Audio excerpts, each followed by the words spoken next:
I'm Andrea Butcher, and this is Being at Work.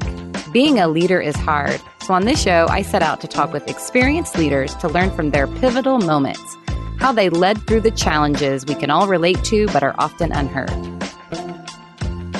Today's episode is a little different because leadership is hard. I spend a lot of my time equipping leaders to be successful in today's complex, dynamic work environment. I am equally passionate about the impact that human resources leaders have today. So on today's episode, we're highlighting a program that combines these two passions, Next Gen Talent. Next Gen Talent is an initiative to equip early career HR leaders to best serve their organizations through the development of key business skills. It's a 2-year development program focused on building business skills, and each month is a different focus. For example, we focused on marketing 1 month, sales another, finance, technology, developing executive presence. Another key component of the program is the practical application, which is a big differentiator of the program. After each learning session, participants are asked to present back in some way how they're applying the content to drive their organizations forward. Participants also have mentors, HR leaders who are successful in this market. They're surrounded with support and encouragement to be better leaders in their organizations. Next Gen Talent was born out of an awareness of a big gap in the development of business skills for HR leaders, particularly early career HR leaders. So in collaboration with Kelly Lavin, Lauren Moffitt, and Lori Smith, we created Next Gen Talent to fill this gap and launched the application for our inaugural group last year. We currently have an awesome group of 13 leaders participating in the program, and I'm so grateful to have 4 of them with me today representing the group. Check it out. So let's kick off with Kathleen. Kathleen, tell us a little bit about why you applied for Next Gen Talent. Yeah, sure. I'm Kathleen Armbruster. I'm a recruiting coordinator for Aperio. I chose to get into the Next Gen Talent program because I really wanted to set myself apart as someone that could be seen as an HR leader, and I take every opportunity I can to make that be known. I really wanted to be a part also of the disruption of the function of the profession, and I really wanted to educate the next generation of others about the options of HR as a profession. Little kids do not say usually that I want to be an HR professional when I grow up, but what if they did? What if they did? That's what we're trying to change, isn't it? And so, Kim, tell us about the value you have gotten from the program. Yeah. Hi, guys. I'm Kim Spivey. I'm a talent manager at HC1. I think for me, the biggest value that I've gotten is just like an extreme confidence boost. My public speaking, I've noticed, has dramatically improved. And as an introvert, just being able to come together with other professionals has given me kind of that extra boost of confidence to start going to those networking events and connecting with people on LinkedIn and really growing my network. That's awesome. So yeah, let's talk a little bit about what Next Gen Talent is. I mean, you guys have talked about your why and your value, but what is it? It's a 2-year development program focused on building key business skills. So each month we focus on a different area of the business: marketing, sales, finance, technology. And as Kim mentioned, executive presence is a big part of it as well. Another key component of the program is the practical application bit. That's one of the things that really differentiates this development experience from a lot of them. After each learning session, participants are asked to present back in some way how they're applying the content. And they present that back in a lot of different ways. You know, they're driving their organizations forward then as they're applying the content that they're learning. Another thing that's different about this program is year 1, participants are engaging in the content and learning. Year 2, they're running the program. So essentially getting to put into practice all of the things that you're learning along the way. We've got a couple of other Next Gen Talent leaders here with us. So tell us, Lauren, a little bit about why you got into the program. What made you apply last year? Yeah. So hi, everyone. My name is Lauren Parke. I am in enablement at Salesforce. The reason I joined Next Gen Talent is because I loved the idea of continuing to have conversations about growth around business. Even today is a great example. Today, the whole cohort was talking about artificial intelligence. And while we were talking in a very granular way about how it can be applied to HR, the whole time I was sitting there and I was thinking, this is a business conversation. Our leaders are constantly having conversations about how to scale and up-level the work that we do in a way that makes sense to the bottom line. And today we had that conversation as a group. We had that conversation about what innovation looks like. And I want to be in rooms where those conversations happen. And I think Next Gen gives me that opportunity. Yeah, I mean, it's interesting to see the 13 of you and how you've all connected through the process, that you are a cohort and learning together is an important part of it. Kiley, what about for you? Why did you join Next Gen Talent? I think for me, I identified some of the things that I was lacking in my HR experience. Like a lot of HR professionals, you're kind of thrown into HR. I didn't have a background in it. So when I was put into a new role, I was on an island. I didn't really have internal resources teaching me how to do my job because I was the HR leader in my company. I'm now at Lappin 180, where I'm the talent acquisition lead. So I'm now focused on recruiting, which has been really fun.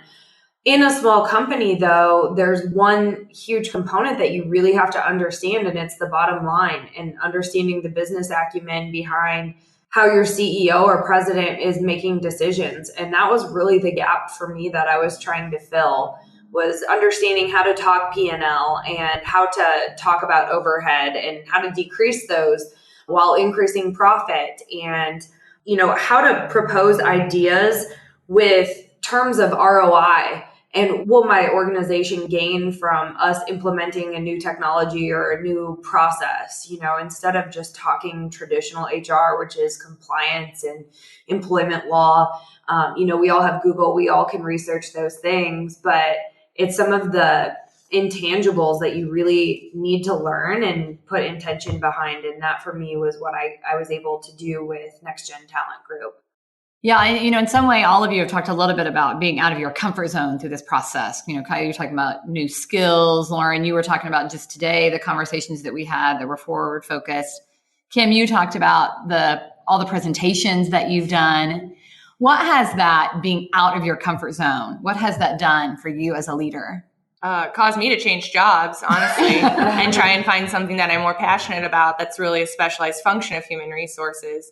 I pretty much live by the hashtag comfortable being uncomfortable that we see floating around a lot right now. And I really feel that if you want to make that change, then just keep having that mindset. And Next Gen really helped us do that. Like Kim said, like it just, the first 2 weeks where you're going to do presentations in front of everybody, do it. And we did it. And every time we were done with it, I think all 13 of us came away feeling very empowered, very confident, and knowing we had a really great support system that we were starting to set up. Yeah, and you got a lot of feedback. Yeah. Not always feedback that you asked for. No. But feedback is a gift, they say.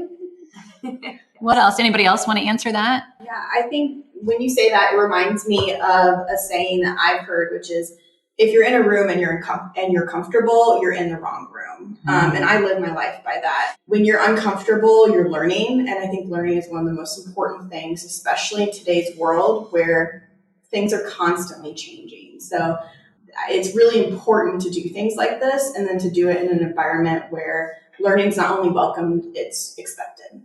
Just for our audience today, Lauren is wearing a shirt that says "Always be learning." She's modeling the way. That's our tagline. I think one of the main takeaways that I got too was from my mentor, and I've been able to apply it to everything. She was asking me, why am I in this program? What do I want to get out of it? And so I'm, explaining to her all of the reasons why I feel like in my current position, I'm not good enough and I don't know this. And so I want, this program to give me all these things. And she said that I need to hold on to my stupidity because it's my biggest asset. And so that's been replaying in the back of my head every time I think, I can't go into this meeting. I shouldn't be leading the discussion. I absolutely should. Yeah. So just kind of trust yourself and surround yourself with those people who are building you up has been awesome for me. Absolutely. I'm so glad you mentioned the mentorship program. It's such an important part of the work that we do with Next Gen. My mentor has been similarly really making me step outside of my comfort zone. To your point, Andrea, she said, I want you to reach out to these 5 people, but I'm not going to introduce you. I want you to do it and say that you know me and really just put yourself out there because you need to be doing that in your organization. And it was so uncomfortable, but it's so important. And I think the mentorship program is a really great value for what this program is. Yeah, so I'm glad you mentioned that. All of the participants have an HR leader that's been assigned to mentor you. So HR leaders that are in the community doing great work, experienced tenured leaders. So you guys are learning a lot from them. I think one cool thing that my mentor did for me was ask, what do you need from me? My boss asks me that too. And I think that comes from somebody who's got a coaching background, because it's very much a reflective question. I didn't have an answer when she asked me the first time, but then when I went back and I thought about it, and I was like, well, there are things that I do need to get better at. And it caused me to kind of look inward and figure out, what do I still need to work on? And I think a lot of the discomfort that's going to be coming will be when we're leading the next group. So that's the next component. So how are you feeling about that?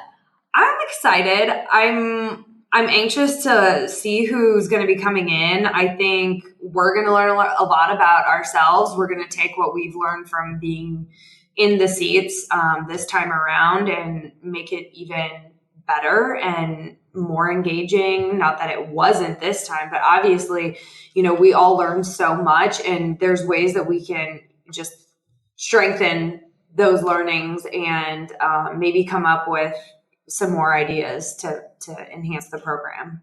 Every iteration is going to be better than the last. Yeah, always. And you guys have given great feedback along the way. We've learned a lot along the way. Yeah. You've also had an accountability partner, so someone in the group. Tell me about that. Has that been helpful? Oh, we've got accountability buddies in the room. Yeah, both of ours are here. Oh, this is fun. Crazy. Yeah, I did not plan that. No, that's crazy. Yeah, accountability's been really great. They were assigned to us very early in the program, which was really great because then we automatically had a buddy that we were learning. We focus really hard when we're in Next Gen on the content that we're trying to learn. So it doesn't honestly leave a lot of time for social hour, which is good. So it makes us have social hour after the fact. And the accountability buddies made us do that on our own time outside of Next Gen, come together. And then it was fun to then we can start to meet everybody else. But having that initial person assigned to you was really great. Yeah, I think it was just an easy way to enter into the program. So Kim and I are accountability buddies, and we met first for coffee at the very beginning of the program and both kind of like got our butterflies out and made a fast friend and felt a little more comfortable entering into the uncomfortable. So Kim and Kathleen, you're leading the marketing efforts, the application process. So you're looking forward to seeing all the applicants. Yeah, for sure. Very excited. So if someone's interested in applying for Next Gen Talent, how should they get more information? So we have a website and an online application, so it'll be linked in the show notes. So you can head over there. You can also connect with probably both of us on LinkedIn. Again, I'm Kim Spivey, and you can also reach out to my email, kspivey@hc1.com. Yeah, and very active on LinkedIn, so that's a good opportunity. But you can also reach me at kaarmbru@gmail.com. That's done. Well done. Well, you guys have been such a joy to get to know this year and to learn from. I've learned so much from all of you. So thank you for your participation, and thanks for your leadership next year. Yeah, thank you. Go Next Gen. Go Next Gen. Thank you for joining us for this episode. Please subscribe wherever you listen to your podcast to never miss a Being at Work story.